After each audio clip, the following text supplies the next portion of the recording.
Sorry, I'm a little tired and quiet because it's late. But hello. Shall I put on some music or something? Shut your bitch ass up!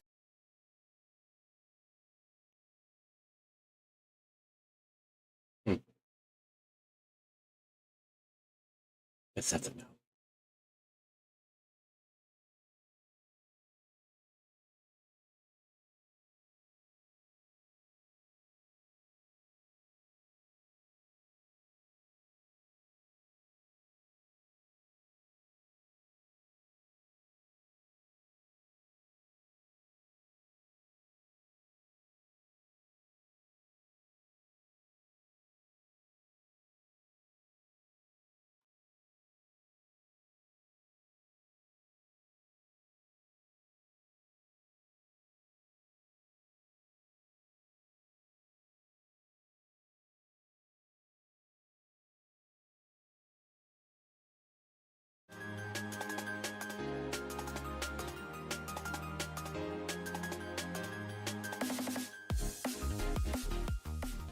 Welcome to Rob at the Movies.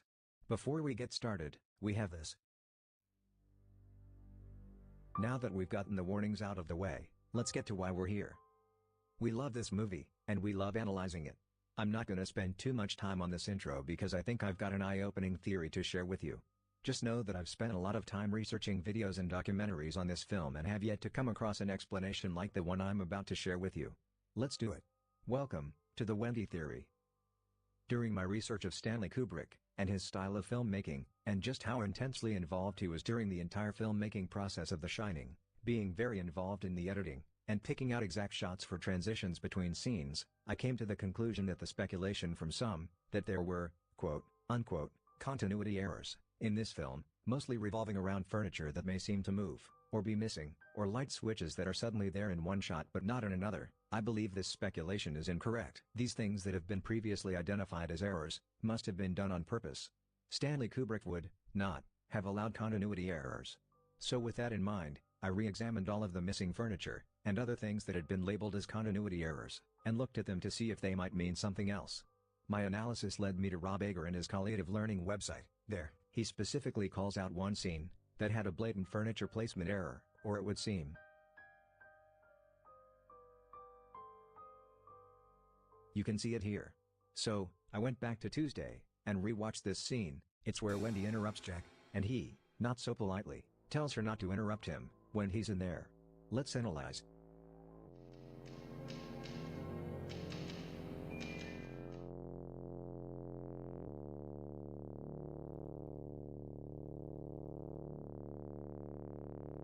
As Wendy walks up to Jack, he yanks the paper out of the typewriter. How's it going? Fine. Get a lot written today?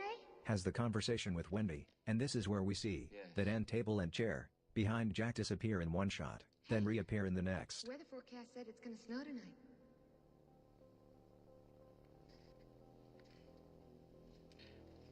What do you want me to do about it? Oh, come on, hon. Don't be so grouchy. I'm not being grouchy. I just want to finish my work. Okay, I understand. We then see Wendy walk away. It's this very next shot of Jack that is the key that unlocked the Wendy theory.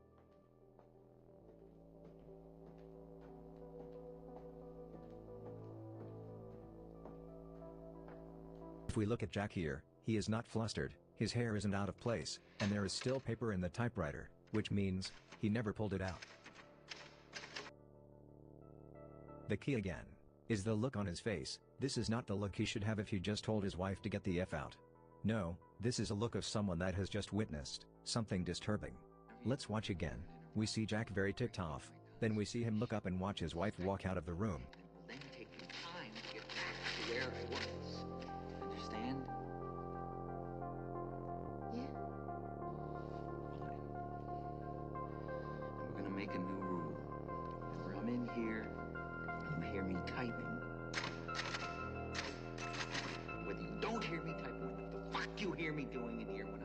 here, that means that I am working. That means don't come in. I think you can handle that. Fine. Why don't you start right now and get the fuck out of here?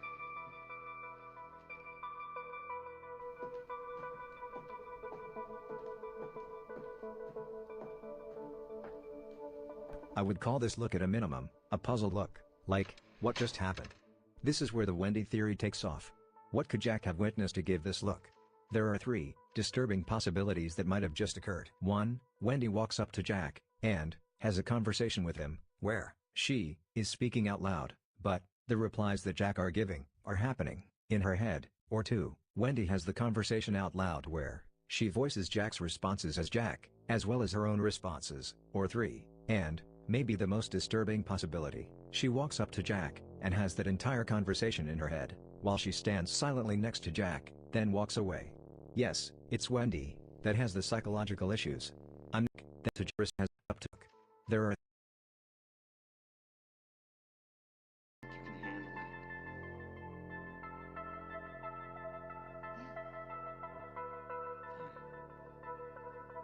Why don't you start right now and get the fuck out of here?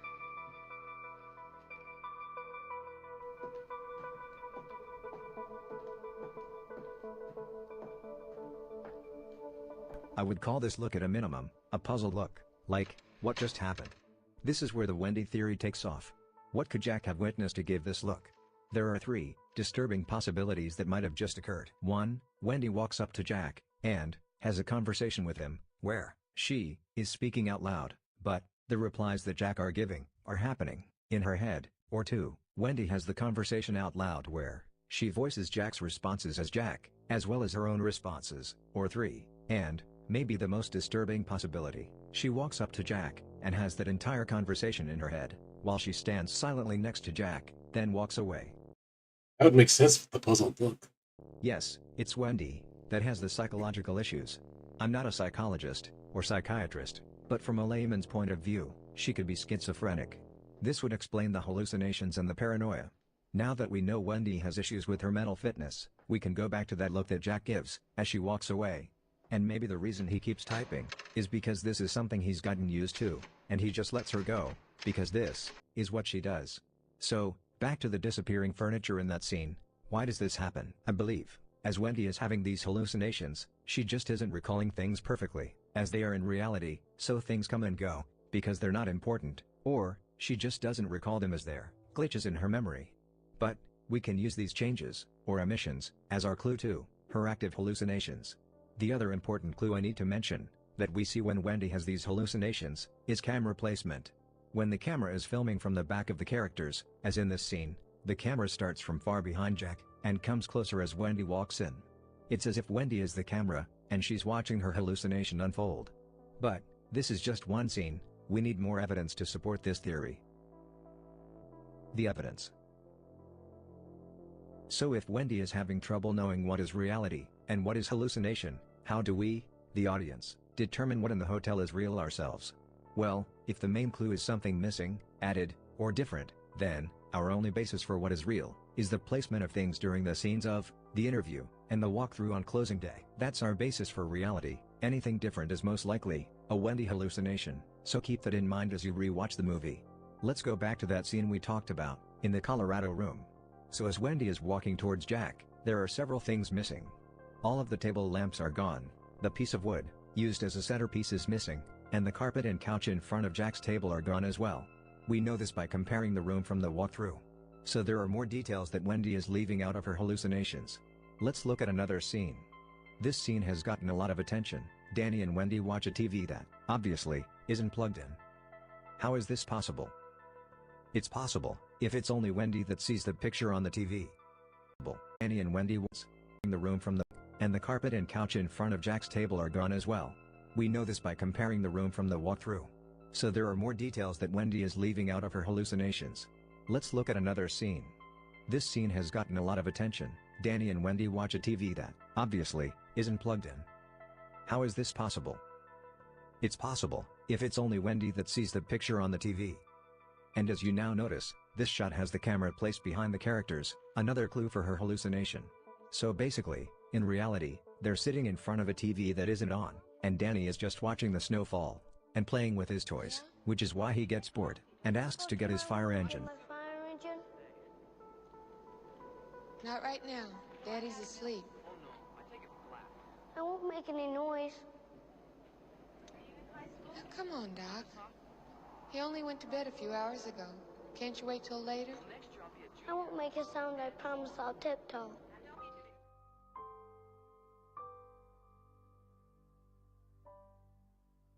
When Danny leaves Wendy's sight, she hallucinates what's happening in the next scene, when Jack talks to Danny in their room.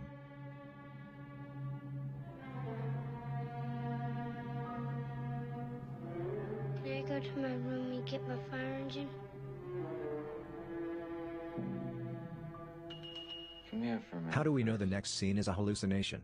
One big detail, the nightstand between the bed and the bathroom door is not there. There's actually no room for one anymore. It seems that the dimensions of the bed or room have changed, as we see here. Also, there's no lamp on the left side of the vanity mirror, and the one lamp that is next to the bed is different than it was during the walkthrough. Wendy is the one that is imagining that Jack is slowly going crazy. These hallucinations are feeding her paranoia that Jack is going to hurt them. About Danny shining. Let's talk about Danny. Why do we think Danny shines? We see Dick Hallorann talk with Danny over ice cream during closing day. Let's look at that scene again. So Dick and Danny get ice cream, while Jack and Wendy finish the walkthrough. Maybe he showed me something. Try to think of what it was. Mr. Hallorann, are you scared of this place? So, as this conversation is happening, what do we see? We can see that the storeroom, behind Dick, doesn't have a light switch. When they went in earlier, there is a light switch. So that means that the ice cream conversation is a Wendy hallucination. Which then means Danny and Hallorann don't really have the power to shine. But wait, didn't Hallorann shine talk to Danny in the storeroom? Let's take a look. What's up, Doc? Now, this is the storeroom. In here, Mrs. Torrance, is where we keep all the dry goods and the canned goods. We got canned fruits and vegetables, canned fish and meats, hot and cold cereals, post toasters, corn. As we see Hallorann walk to the second aisle of the room, we see the cans of Tang on the shelf by themselves.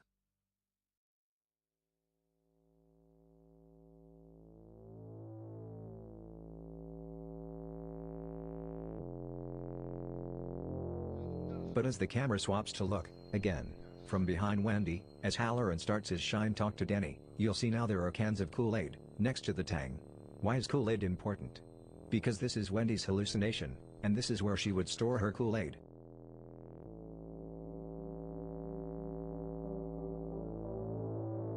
Flashback to her apartment, and we see Kool-Aid on her refrigerator.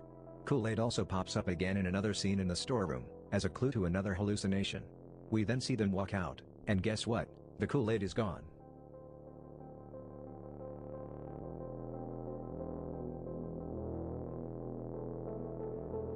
So she's having this hallucination, as he's talking. Back to the ice cream conversation, it's during this imagined conversation, that Wendy comes up with the story about room 237.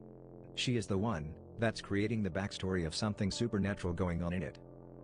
But wait, didn't Danny have a vision before they went to the hotel, you ask? Well, let's take a look at that scene. You understand? Stay out. You'll see that the explanation here not only covers Danny, but it also explains the Grady issue. So here's where we get our first taste of Wendy's mental issues in the movie's timeline. But real quick, let's take a minute to look around the apartment and see what we see. There are stacks and stacks of books.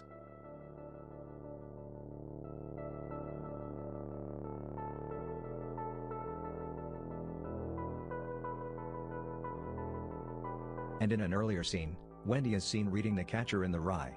This book has a well-known history of, quote, unquote, speaking to people with mental disease. We decide that Wendy is the reader in the house, although some of these books may belong to Jack, due to his being a writer and teacher. The question is, does the unusual number of books add fuel to the imagination of someone that is psychologically unstable? Back to Danny's vision.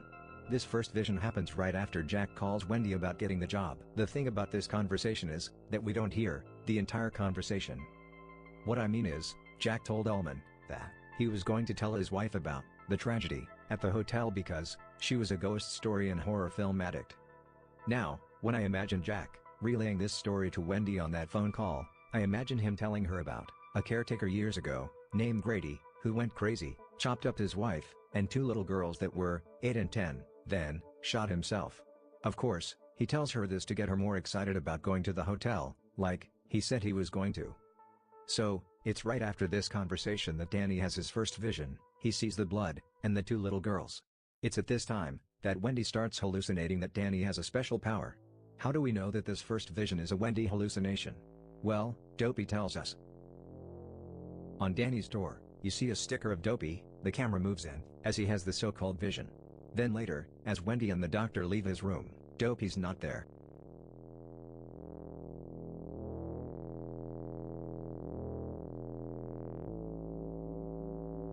So we know that it was Wendy hallucinating, that Danny was having this vision.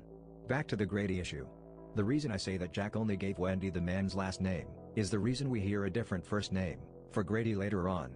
Jack was told by Ullman that the caretaker's name was Charles Grady.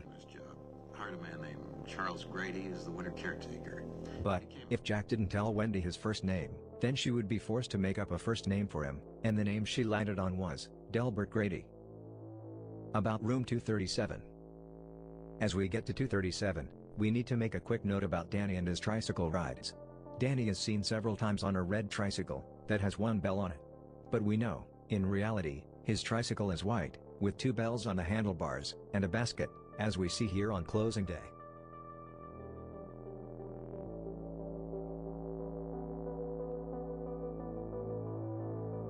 Here it is, along with all the other luggage that seem to magically fit in a little VW Bug. A side note on the amount of luggage: the reason Danny is sitting in the car the way he is because he is sitting on most of that luggage that's piled in the backseat. That's the only explanation I have for that. Back to the tricycle. So if Danny's track is actually white, every time we see him ride through the hotel, he's on a red one, then that means each of these rides is a hallucination. The other clue is that the camera is behind him each time, signifying Wendy's point of view.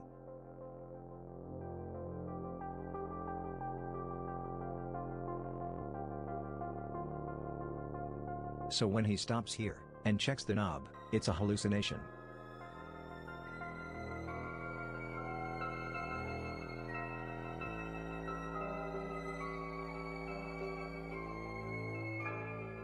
Now on to this next scene.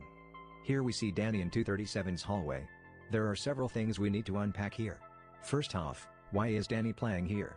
I used to think that he just picked this hall because he had run of the hotel, and his mom and dad are somewhere else. Now I know different. Here's what's really going on. Danny is actually, in reality, playing with his toys in that hallway, not a hallucination.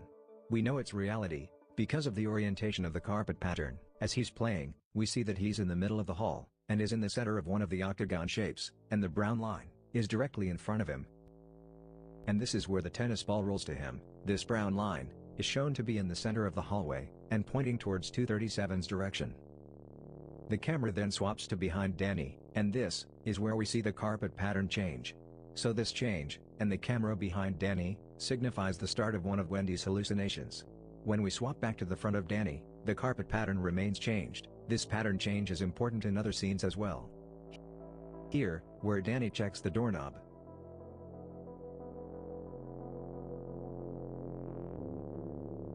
And here, where Jack runs from 237, same pattern as this hallucination. So now that we know Danny is in one of Wendy's hallucinations, these next details are very important. Earlier, I said I grew up thinking Danny had just randomly picked this hallway to play in. But that is not correct. When you put things in context of a mother and child, a mother would want to have her eyes on her child, especially if she is paranoid that her husband is going crazy. So Danny is in this hallway because he is with his mom, and he even tells us this when the ball is rolled to him. He knows that his mom is in one of the rooms, and is the only one that could have rolled the ball, which is why he calls out to her. Mom? He's not calling out to her in hopes that it's her, and not a ghost. He knows she's there, and she was the only one that could have rolled the ball. But you have to remember that, we are now seeing Danny in Wendy's hallucination, so she is seeing him, act scared. She, opened the door to 237. Because it's truly only her, that knows the story she made up about 237. Now, here's a big reveal. Mom, are you in there? If you haven't already guessed, if Wendy is in 237, then she, is the one that hurts Danny's neck. You heard it right, she, is the crazy woman in 237, her words. In the hotel with us. Mm. There's a crazy woman in one of the rooms. She tried to strangle Danny. And for further evidence, Stanley Kubrick even shows us who's in 237.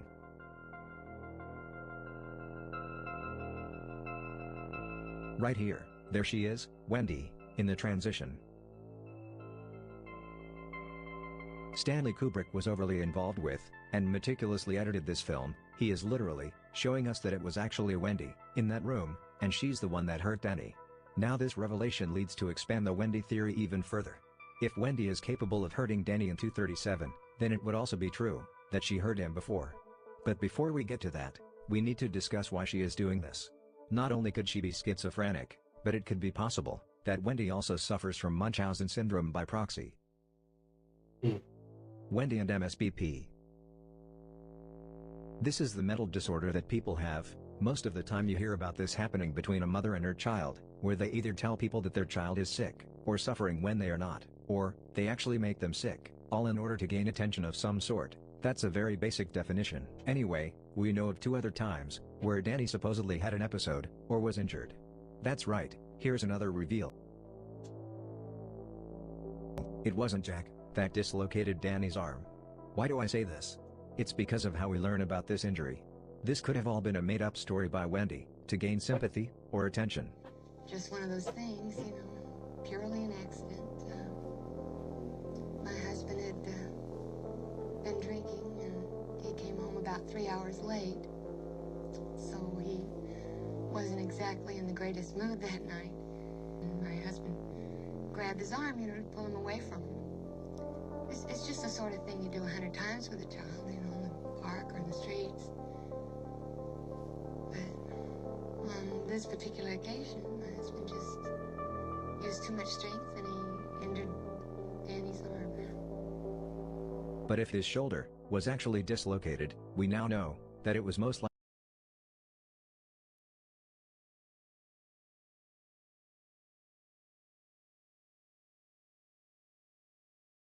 I was just thinking about that scene earlier. When she's talking to telling that person about Danny. And I was thinking between that and the book. Because she's saying dislocated rather than breaking. Because I've been thinking about it too. But I've been listening to all this stuff from a bunch of different people. So this isn't something I totally came up on my own. But there's some, I feel like Stanley Kubrick was trying to make it.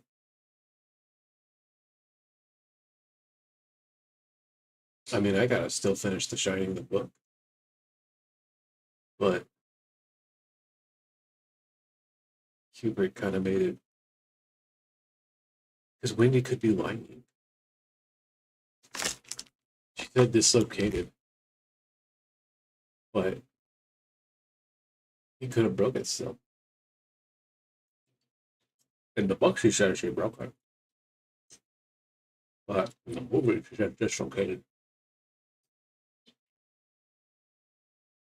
And she leaves out the part that Danny was spilling beer all over Jack's shit. She just says that Danny was just playing with his papers. It's such a less cruel story in a way, even though the movie's more cruel. Oh. Likely Wendy, that injured Danny, and made up the story of Jack doing it, to gain the attention, but not the blame, as a MSBP sufferer might do. The second time we know about, is when Danny has his episode as he was brushing his teeth. If you recall the conversation with the doctor about the episode, Wendy said he had at the sink. Danny actually tells it like it is. He said he was brushing his teeth and the next thing he knows, his mother is saying wake up Danny. What's the next thing you remembered after you were brushing? Is tell the conversation gain the attention, but like on this particular occasion, my husband just used too much strength and he injured Danny's arm. But if his shoulder was actually dislocated, we now know that it was most likely Wendy that injured Danny and made up the story of Jack doing it to gain the attention, but not the blame, as a MSBP sufferer might do. The second time we know about is when Danny has his episode as he was brushing his teeth. If you I mean, if we look at it from the movie point of view, that's a possibility, I guess. But in the book, it's clearly Jack. But this is looking from the movie perspective. I'll be right back. I'll break real fast. Donkey Kong, real quick.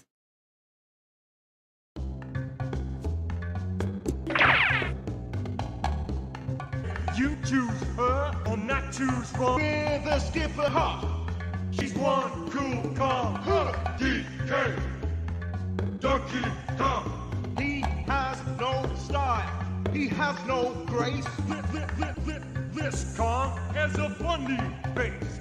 He can handstand when he needs to and stretch his arms out just for you. Inflate himself just like a balloon. This crazy Kong just digs his tune. DK. Donkey Kong. DK. Donkey Kong. DK. Donkey Kong is here.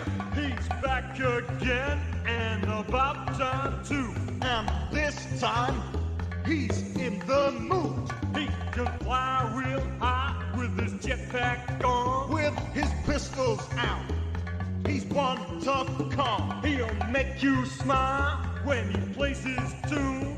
But gremlins beware, cause he's after you. DK. Donkey Kong. Finally, he's here for you. It's the last member of the DK.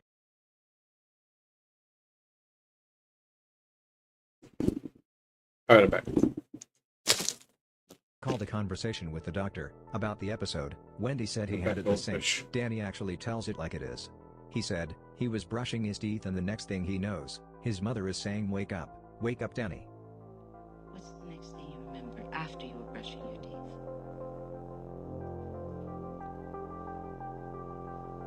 And I was saying wake up Danny, wake up. Now, Danny. Remember, Wendy was hallucinating that Danny was having a vision. What actually happened, in reality is, Danny was talking with Tony, and brushing his teeth, and then his mom comes in, and starts telling him to wake up.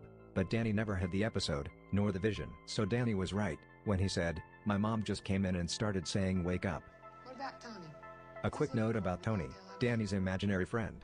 Danny probably does talk with Tony, and Tony may even take over when Danny is feeling overwhelmed. This seems like a coping mechanism that Danny has used to deal with his mother's mental issues over the years. But what is happening is, Wendy is incorporating Tony into her hallucinations, by saying Tony is how Danny uses his shining power. But wait, doesn't Jack confess to Lloyd about hurting Danny? Obviously now, we know that the gold room scenes are Wendy's hallucinations, and not Jack's. It would make sense that Wendy would continue her story, that it was Jack that hurt Danny's shoulder, and this is why we see Jack say this to Lloyd. Never let me forget what happened.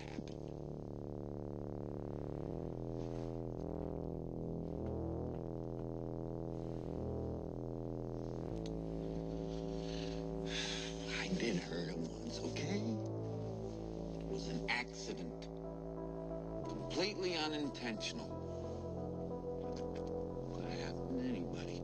Some quick evidence of proof of hallucination in the gold room. Here, we see that the easel that is holding the gold room sign has changed from the walkthrough. We see that the stage now has several stage additions, and a hanging piece over the stage, not to mention the lights on the tables.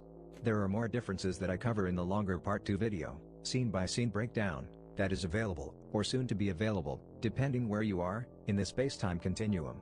But back to Danny, fast forward to the scene where Danny is walking into the Colorado room with his neck hurt.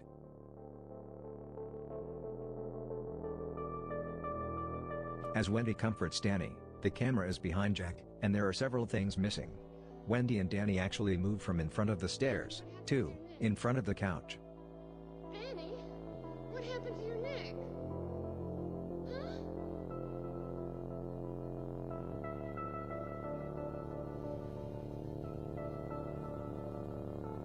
And the carpet in front of that couch is now gone, and the floor lamps by the window sitting areas are gone. When we get a front shot of Jack, we see the end table and chair behind him are now gone. As Wendy starts to back out of the room, the floor lamps reappear.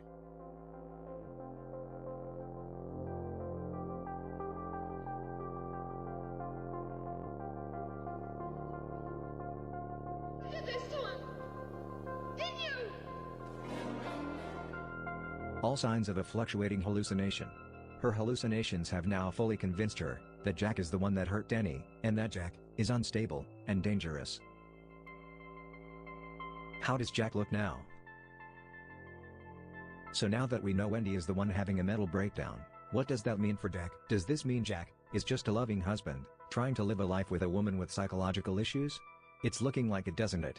Back to these hallucinations of Wendy's, what we are seeing is what Wendy is seeing, in her head, but we need to remember that, when people are having hallucinations, the bystanders involved are still there in the true reality, dealing with these psychotic episodes. We'll get to what happens to Jack in a minute. But first, let's tackle another question. Why does Dick Hallorann show up? If Danny doesn't actually shine, and doesn't shine call Dick Hallorann here, why does Hallorann go to Denver? Well, Mr. Hallorann actually tells us the answer to that question.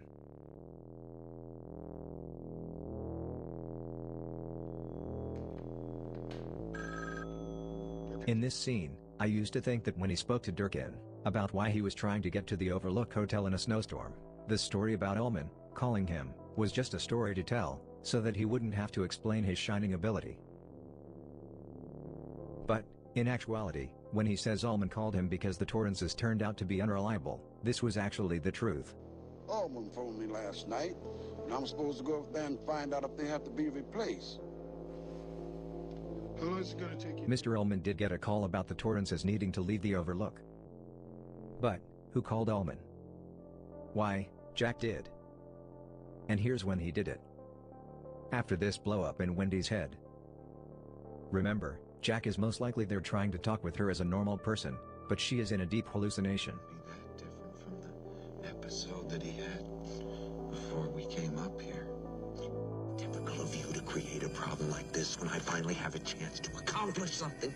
When I really end my work. I could really write my own ticket if I went back to Boulder. How do we know this is a hallucination? When Wendy opens the door to let Jack in, we see a light fixture on the ceiling above the door. That light wasn't there during the walkthrough. Nothing at all. I didn't see one goddamn thing. You went into the room Danny said? To 237? Yes, I did. And you didn't see anything at all? Absolutely not.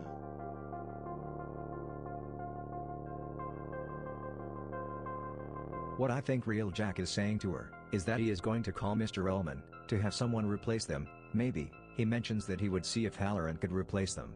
Which is why, in her next hallucination, she has Delbert Grady mention to Jack that Danny is trying to contact Hallorann. Did you know, Mr. Torrance, that your son is attempting to bring an outside party into this situation? Did you know that?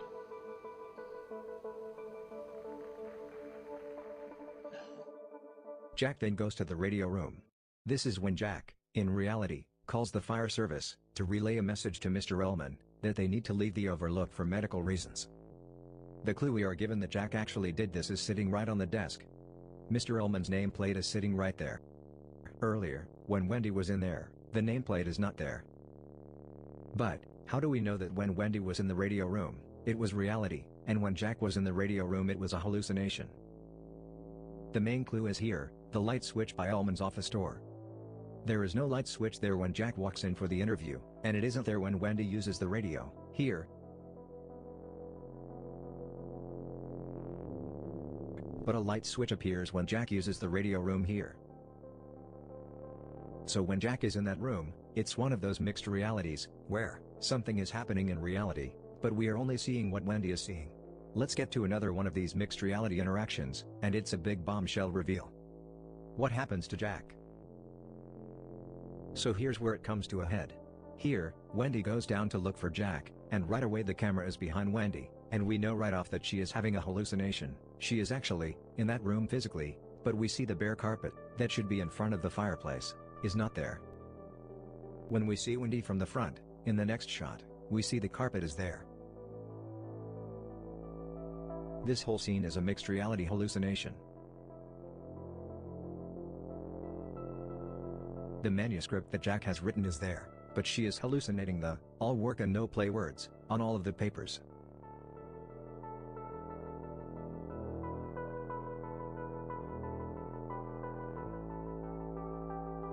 Now we see Jack enter, but we are behind Jack.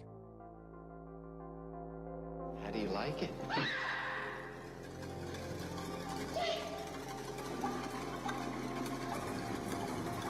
How do you like it? Jack is trying to talk with her in reality, but she's in full hallucinating mode.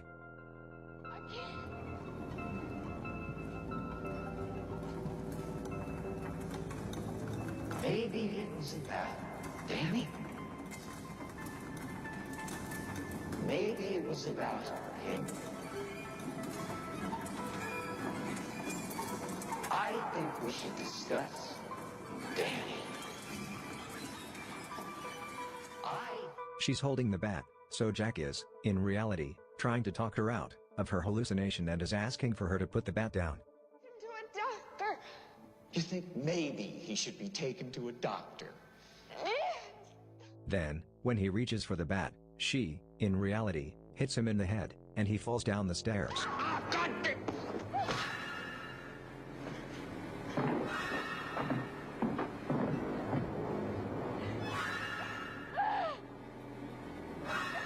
Now, this is where the reveal happens. We see Wendy drag Jack to the storeroom. But look behind her, as she struggles with the handle. There's no light switch.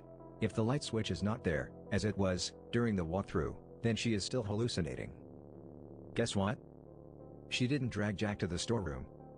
She dragged him outside, and put him in the maze. After this happens, every time we see Jack, from here on out, it's a hallucination of Wendy's. Actually, most of everything we see after this point is Wendy hallucinating. Check it out! All hallucination. If she hallucinates putting Jack into the storeroom, then Jack talking with Grady is a Wendy hallucination, and also answers the age-old question of who let Jack out of the storeroom. But you haven't the Betty for it. He was never in the storeroom. Just a quick flashback to that drive to the hotel. We must really be high up. The air feels so different. You know how people have commented on Jack's attitude of irritation during that scene. People have made comments that Jack's behavior in that scene is a sign that Jack doesn't respect his wife, or thinks she's just not smart, like, she is just an irritation. Or here, when he quote-unquote agrees with her, when she gives him advice on writing. Any ideas yet? Lots of ideas. Good ones. Well, something will come. It's just a matter of settling back into the habit of writing every day. That's all it is. That sarcastic agreement answer. Like, he's saying, you have no idea what you're talking about. This speculation may have some credence, because of what she has Grady say, during the storeroom hallucination with Jack. She gives herself props for getting over on Jack, and for being stronger than he thought. Let's listen. Your wife appears to be stronger than we imagined, Mr. Torrance. Somewhat more resourceful. She seems to have got the better of you. The moment, Mr. Grady. Only for the moment. This seems to mean that she knows Jack doesn't think highly of her, and here she defends herself through Grady. This may be a way of getting back at Jack subconsciously. Unfortunately, it happens through a psychotic break. Anyway, Back to the evidence, as Wendy runs out to check the snowcat, we see a few trees missing by the garage, and the light pole in front of the tree is not there as well.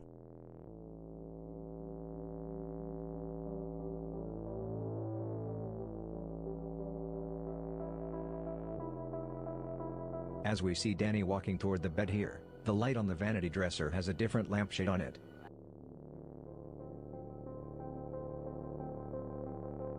Then the hallucination goes into full speed, and she imagines that Jack is chopping through the doors and coming after her and Danny, to kill them.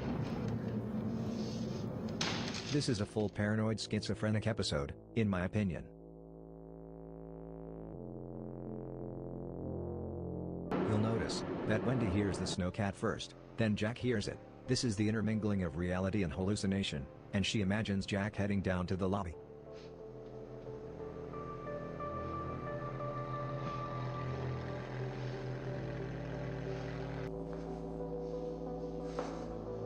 We see another clue of hallucination, as Jack looks out to the lobby, the closest chandelier to where Jack is standing is missing, giving us a clue that what we are about to witness is not actually happening.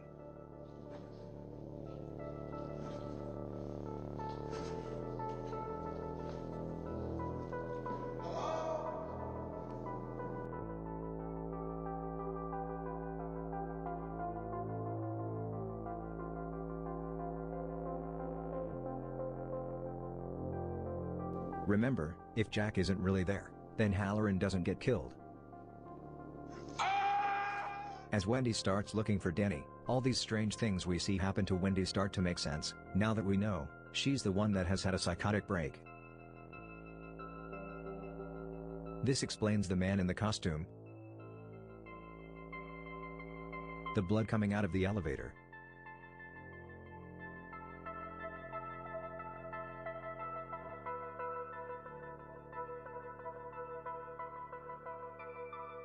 the skeletons in the lobby.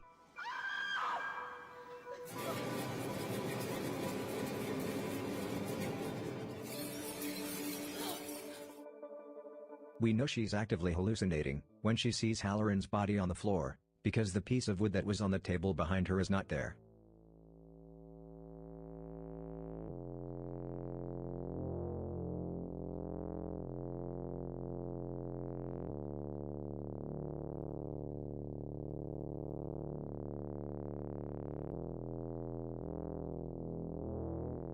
Then, she sees the man with blood coming from his head, which, by the way, I think is the maitre d' from her gold room party scene. Great party, isn't it? Anyway, I think Halloran is somewhere in the hotel looking for them, or if he sees Wendy running around screaming with a big knife, he may just have let her be. Another quick clue as to how we know Jack isn't there chasing Danny, is the placement of the snowcat. We see where and how Halloran parked it. It's parked here facing this direction.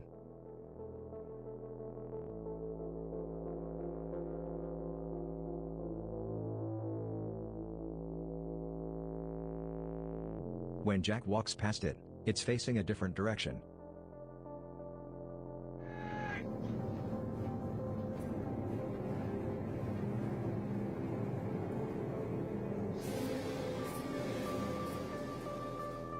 This is because Wendy doesn't know where it's parked until she runs out of the hotel.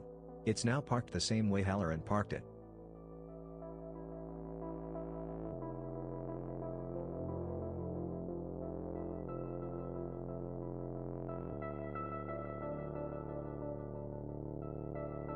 She and Danny get in and steal Halloran's snowcat, leaving Halloran there in the hotel.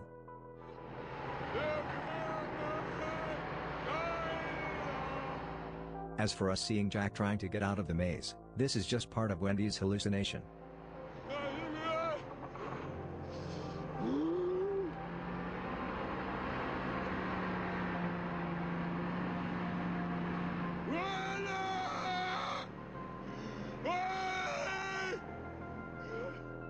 When Jack is shown frozen, you can see that he is covered in more snow than just being there overnight.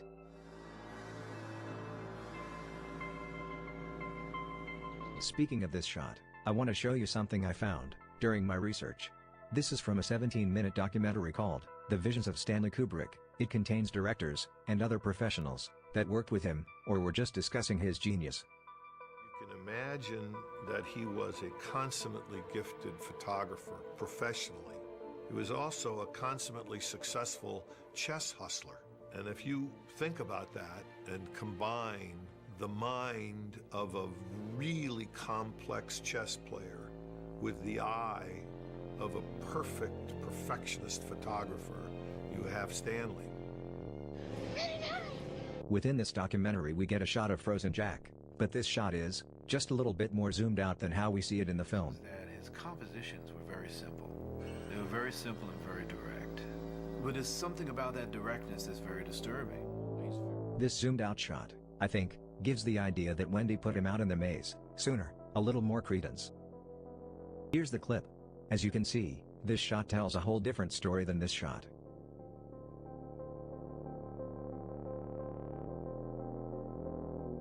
That's a lot of snow. That's not overnight frozen, that's buried in a few feet of snow coverage.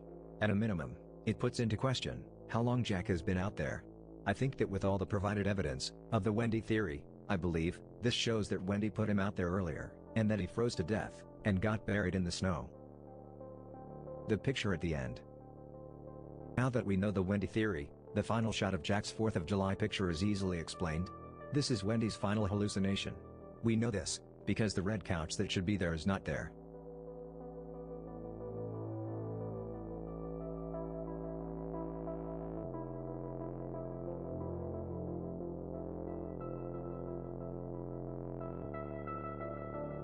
And this is just the wrap-up to her mental breakdown, and her way of justifying what happened to Jack. The wrap-up. So there it is. What do you think? Does the Wendy theory finally explain Stanley Kubrick's vision of The Shining? I think this theory is more plausible than any other theory out there. It doesn't involve the supernatural, or rely upon Jack as the one that goes crazy, which some of those theories still often involve the supernatural. Did I miss something? Am I the one that's crazy? Comment below, share this video, let's start a new dialogue about this movie. Thanks for watching, and don't forget to watch the second part of this video, where I show more evidence of the Wendy theory, pretty much scene by scene. Don't forget to like and subscribe. More videos to come. See you next time. This is interesting theory.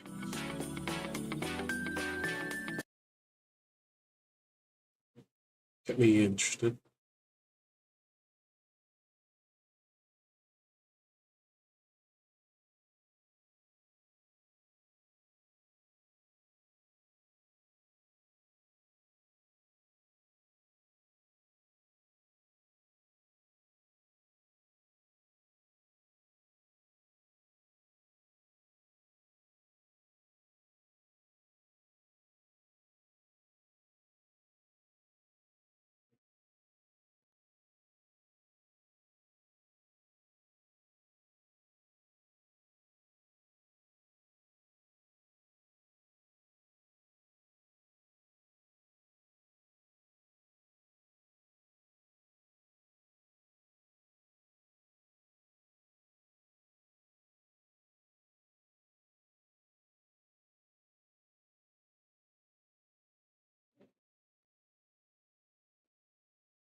I'm actually getting a little tired.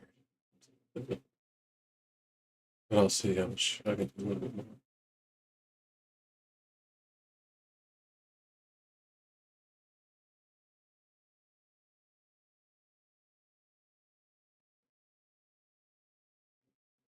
The Wendy theory is bad.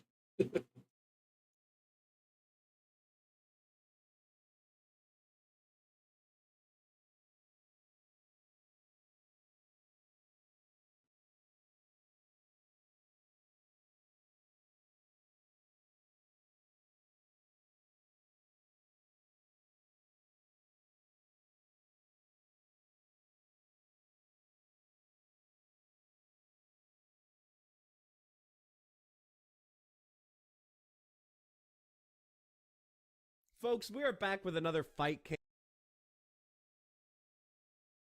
Frenzy video. If you don't know the premise, these are the tournaments that we run in our Discord where no one knows what game they'll be playing going into it. It's a surprise.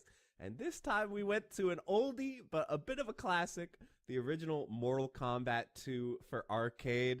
And, you know, this game is maybe like a little bit jank by modern standards, but at the end of the day, I can see why this game was such a big revolution. It is really fun. It is really hype to see the toasties and the fatalities. So we had a lot of fun with it, even though I'm absolutely horrible at MK and I got destroyed round 1. So I'm going to show you guys some of my favorite matches from throughout the tournament. And if you guys would like to take place in a future tournament, join our Discord by becoming a Twitch subscriber or a Patreon supporter. But you also get some other cool stuff through Patreon, like I do Patreon exclusive videos. For example, I did one where I reviewed all the games that I played that kept me sane while I was stuck with COVID. I also did a video where I reviewed old match footage of me when I was like 23 years old. Oh my god, that's me with hair way too cursed. So if you want to see those, the way to do it is to join the Patreon, patreon.com/jmcrofts. But all right, guys, that's enough for the plug. Let's get into the tournament. Hope you guys enjoy, and you know, let me know if there's any games you think might be fun for us to run in the future. Can't guarantee we'll do it, but we're always open to input. Thanks, guys, and hope you enjoy. Oh, we're already in there. Okay, Cranberry will be playing Melina, Chunkster with Reptile. Oh, Reptile taking off the mask to try to spit. Damn, he nasty. But we're seeing the Melina teleport strat. Chunkster trying to find a punish. Yeah, you got to block those repeated sweeps for sure. Oh, spitting. Can we get a punish? Oh, goes for the slide punish. I respect the attempt, but Cranberry will be taking round 1. Yeah, guys, this is a brutal tournament. Single elim, 2 out of 3. This is like SBO. Ooh, the air to air. Wow, Cranberry, she's looking like she has a pretty good handle on this game. Actually understanding the mechanics. Getting the punishes. Look at this, the sweep. Game 1 with the swiftness. Okay. Get in your bets, and I forgot who won, or 2 things you don't want to hear in the same sentence. I've had a pretty good string so far of not paying out the wrong bets. So let's just jinx it, and we'll mess it up sometime today, I'm sure. Oh, nice dodge on the slide. Jumping over the explosion here, and there's the repeated heavy punches and the sweep. Cranberry match point already. Wait, Reptile is the worst character? Is that accurate? Interesting. I feel like usually the off ninjas, like the different ninjas, like, you know, Rain and Smoke and stuff, are always pretty broken, but I guess not Reptile. All right, Orb coming in. Ooh, the big down heavy punch. Chunkster has a chance now. Let's go. Okay. Chunkster bringing it back, but gonna have to win this round to stay alive. Ninjas in general are not good in MK2? Wow, that's surprising. There's the throw into the corner. Sets up the orb. Of course, none of it matters because no one knows how to play their character anyway. We're all figuring this out on the fly here. Ooh, tries to slide. Doesn't go under the fireball, though. No punish on the slide. We're playing footsies out here. Whiffing sweeps. Ooh! Empty jumping. Nothing doing. Puts out the orb. Chunkster making a bit of a download here. We got another 1-to-1 situation. 1-to-1 situation. Let's go. All right. Try to keep my eyes open. We're going to the wasteland. Don't be a waste man. Uh-oh, the teleports are coming in fast and furious. Gets the orb, but no follow-up. All right, no block on that first sweep. Repeated sweeps. Uh-oh. Uh-oh, jump in beats sweep. Blocks the orb this time, and a punish on the slide. Nice. Match point Cranberry. Let's see it. Oh, and the teleport. Oh, and the teleport. Not looking so good for Chunkster this round. This could be the end. Blocks the roll, though. Okay, nice punish with the standing 4. Uh-oh. Uh-oh, one projectile away, and that's going to do it. Can we see a fatality?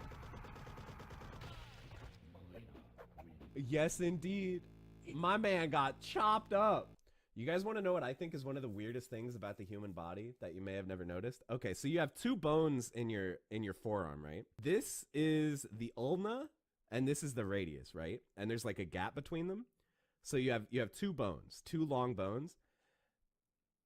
And have you guys ever noticed that if you turn your hand like this, the bones actually curl around each other like that? Is that not freaky? Does that freak you guys out? Have you guys ever thought about that? I feel like that's a pretty interesting thing that the human body does all the time without thinking about it, is that you have these 2 bones like this, and then you can make them go like that. It's weird, right? Anyway, we're into the match here.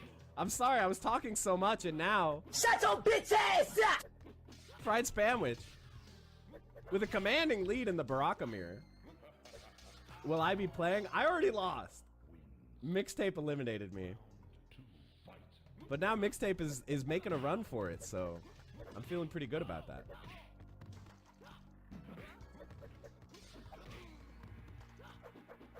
Oh, the slappers. Oh, the slap happy rhythm busters. Bro, you can't fatality in the first game, Fried Spamwich. Fried Spamwich, you've gone too far. You've gone too far. What if this is the curse? This could be the curse. If it comes back to bite you, it's possible. Oof. Okay, repeated knockdowns. Yo, Gundog? I really want to see Gundog win. And then win with the fatality. Oh, that would be so choice. All right, it's happening.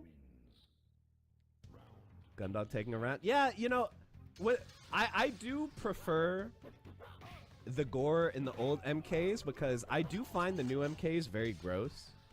I find them very hard to look at. A lot of the X-rays and fatalities, like, actually disgust me. But in defense of the new MK games, I actually think a lot of people felt like that about these games. It's just that now, like, our standards have changed so much that this is, like, corny and funny to us now. But back then, I think a lot of people thought that this was gross. And this was, like, over the top and disgusting. Like, all the blood coming out. But now we think it's funny.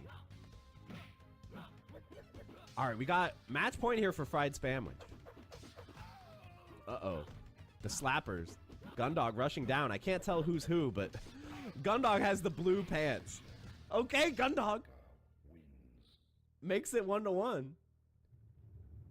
We're going to game 3. Let's go. Baraka, Baraka. Yo, Gundog with the relentless rushdown. This is looking like too much for Fried Spamwich to handle. Oof. Oof. The big jumping heavy kick. Oof. And the sweep. It's match point Gundog. We could see the comeback. I told you guys. This is why you don't fatality in the first round. You jinx yourself. You jinx yourself. Now wait for the whiff punish. Nice, using the fireball to not risk getting caught up sticking your finger in the food processor.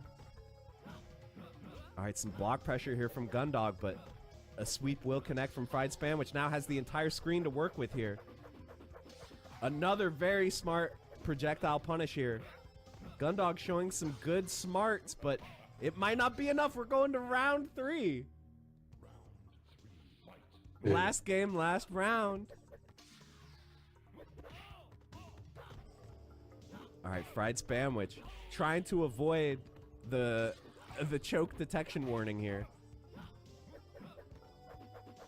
All right, we're getting another punish. Gundog's so smart with it. Fried Spamwich knocked down in the corner, and Gundog is gonna take it. Fatality him right back. Hit him with the fatality right back. Let's go. That's what we like to see. The first round fatality came back to bite you. Oh my god, they got into it so fast. It's grand finals. Katana versus Baraka. Repeated jump-ins. It's so hard to anti-air in this game. Even though it looks like down fierce should just be such a goated anti-air, it's like impossible to time it. And if you hold down back, you actually get back fierce. It's crazy.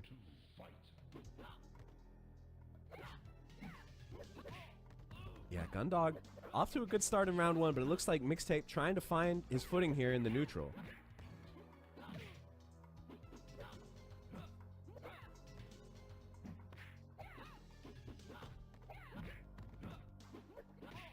Oof.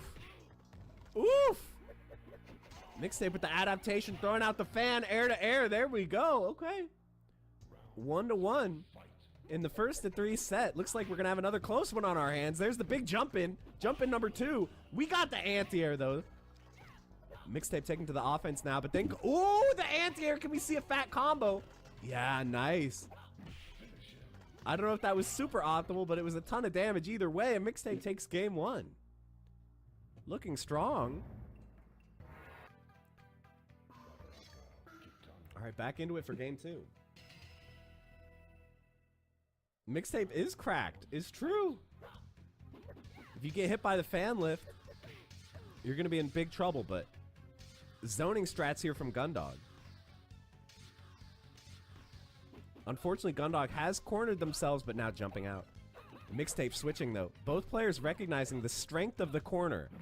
Jumping over each other to try to control screen position. Ooh! Block. Nice, the jump over and the sweep. Gundog. Looking pretty good that round. I feel like Mixtape is very strong from like mid-screen. But when Gundog gets in, it becomes a big problem.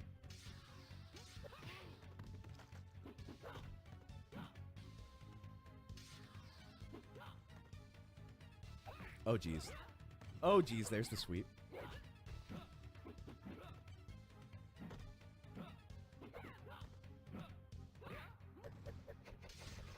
Oh, Mixtape lands the fan. And the nice air-to-air. Okay. This is going to be a slobber knocker, guys. This is going to be a close one. Couldn't possibly be more appropriate for grand finals. The Fightcade Frenzy MK2 tournament. Despite not knowing what game would be played, I feel like we're seeing some good back and forth adaptation from both players. Nice. The cross-cut DP. Just kidding. He just pressed down plus high punch, but still pretty sick. And now chip potential here. But Mixtape is low. Not out of the woods yet. Oh, look at this. 1-1. The one jab. These players saw earlier what happens if you fatality after the first round. You definitely place a curse upon yourself by doing so. Oh, jumping right into the meat grinder. Tripping off the beat, kinda. Ooh, some pressure with the close high kick. Or low kick, that is. Ha ha ha.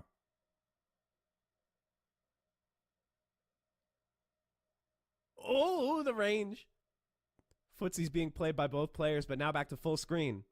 I feel like this is where Mixtape thrives, is in these runaway situations, but Gundog gets in. Gundog gets in. Nice. The air-to-air fan, but don't stick your hand into the garbage disposal. Ooh, the repeated jump-ins. Mixtape could be trying to anti-air. Or just not blocking in time. Anti-air is very risky in this. Yep. Goes for the fan lift anti-air, but just way too slow. Ooh, that was a nice exchange for Mixtape, though. Able to block the projectile in time, but Gundog navigates around the fan, up and over. Score is 2-1. Gundog only has to win one more game here to take home the championship. No character switches. We're going right back into it. We're going to the tower. Look at this. You guys may not know this. That's actually me back there.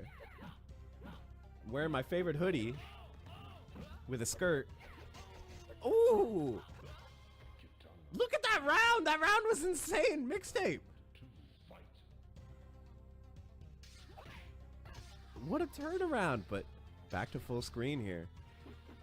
Mixtape using the world's slowest walk to cover the screen. Oh, nice anti-air! Look at this! Look at this! Gundog! Oh, I'm gonna go. I posted my art to social media, and I'm gonna try to play games tomorrow or later today. Anyway, love you. Peace out. Later. I'm tired. Bye. Bye. Bye. Bye.